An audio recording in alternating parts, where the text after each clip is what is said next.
میں اگر پہاڑوں کو قرآن سناؤں تو ریزہ ریزہ کر دوں، سمندر کو برف بنا دوں، ہوا کو ساکت کر دوں، مگر میری قوم نے میرے سر کے بالوں کی سیاہی کو سفیدی میں بدل دیا، مگر میں ان کے دلوں کی سیاہی کو نہ دھو سکا۔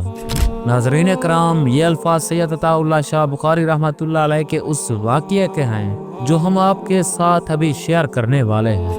ناظرین کرام، میاں عبدالصمد لاہور کے چشمدید واقعہ بیان فرماتے ہیں۔ 1946 میں جب الیکشن کا زمانہ تھا، شاہ صاحب کشمیر میں تھے۔ شاہ صاحب الیکشن کے سخت مخالف تھے۔ وہ الیکشن کو انگریز کی دی ہوئی لعنت سمجھتے تھے۔ ہم لوگ شاہ صاحب کو لینے کشمیر گئے۔ رات کو ملاقات ہوئی، بات کوئی نہ ہوئی۔ صبح ہم نے تلاش کیا، پتہ چلا فلاں جھیل کی پہاڑی کے اوپر صبح کی نماز پڑھ کر چلے جاتے ہیں اور کافی دیر بعد واپس آتے ہیں۔